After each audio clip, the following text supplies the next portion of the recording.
Graduation పూర్తయిందా? ఎడ్+ తో dream career start చేయండి. జపాన్లో జాబ్, 2 లక్షల జీతం.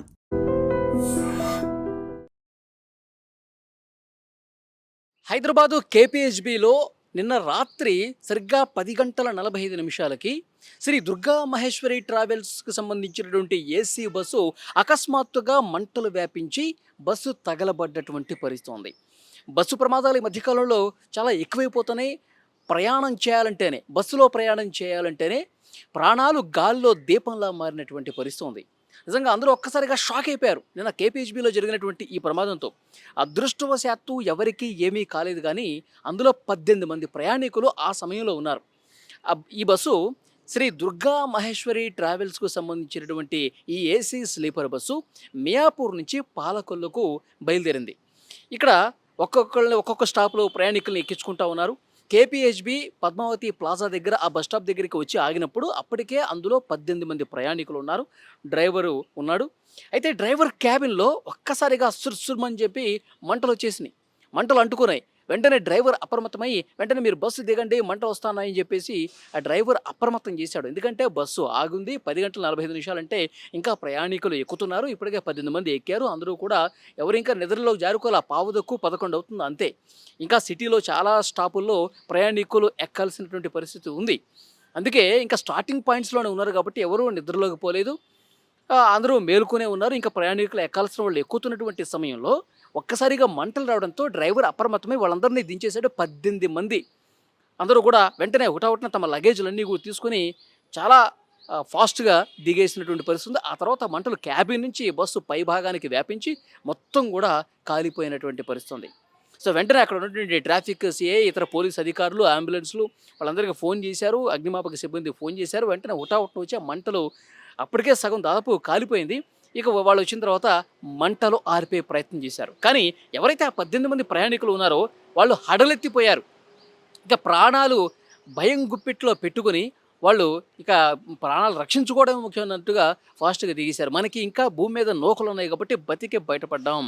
అసలు గతంలో బస్సు ప్రమాదాలు జరిగిన ఎప్పుడు పేపర్లో చూడటం, టీవీలో చూడటం ఇవి చూసాం, కానీ ప్రత్యక్షంగా ఒక బస్సు మేము కూర్చున్నటువంటి బస్సు ఉన్న పళంగా మంటలు వచ్చేసి తగలబట్టం అనేది సో ప్రత్యక్షంగా చూసాము. ఇంకా అసలు వెన్నులో వణుకు స్టార్ట్ అయిందంటారు కదా, చలి జ్వరం వచ్చినంత పని అయింది. ఆ 18 ప్రయాణికులు ప్రాణాలు కాపాడుకున్నాం. కానీ ఒకటి మాత్రం ఇక్కడ క్లియర్గా మనం అర్థం చేసుకోవాల్సినటువంటి విషయం ఏమిటి అంటే, ఇదే ప్రమాదం కనుక అర్ధరాత్రి సమయంలో జరుగుంటే ఇక్కడ 10:11 ఇంకా కూకట్పల్లి హౌసింగ్ బోర్డు కాలనీలో ఉన్నప్పుడు మాత్రం ఈ ఈ మంటలు అంటుకున్నాయి. ఇప్పుడు మంటలు అంటుకోకుండా 10:45కి అంటుకోకుండా ఆ బస్సు అర్ధరాత్రి తర్వాత 1 గంటకో 2 గంటలకో అందరూ గాఢ నిద్రలో ఉన్నప్పుడు ఈ బస్సు ప్రయాణం చేస్తున్నటువంటి సమయంలో మార్గ మధ్యలో బస్సు ప్రయాణంలో ఉన్నప్పుడు ఒకవేళ మంటలు అంటుకుంటే పరిస్థితి ఏమిటి అంటే ఈ 18 మంది ప్రయాణికుల ప్రాణాలు గాల్లో కలిసిపోవాల్సిందేనా?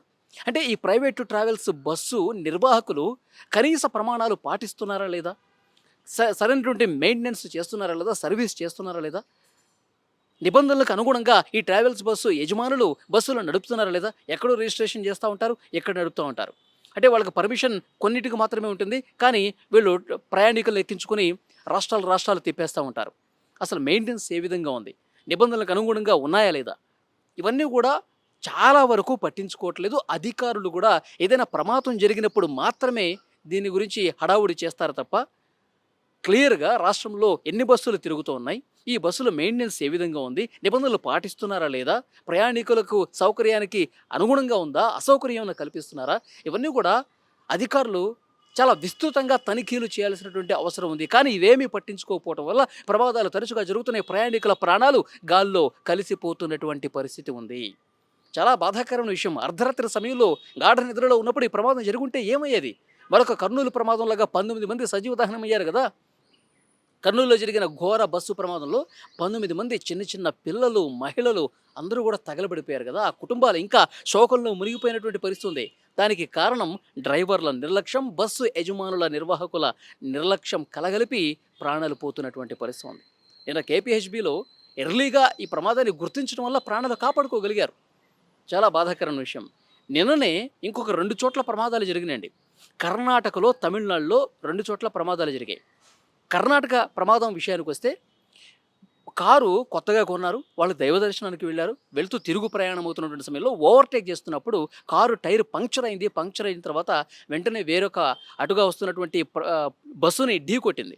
ఢీకొట్టినప్పుడు ఒక్కసారిగా మంటలు చెలరేగాయి. కారులో ఉన్నటువంటి 9 మంది సజీవ దహనం అయిపోయారు. అంటే నిర్లక్ష్యం. మనం ముందెళ్ళిపోవాలి, ఓవర్‌టేక్ చేయాలి.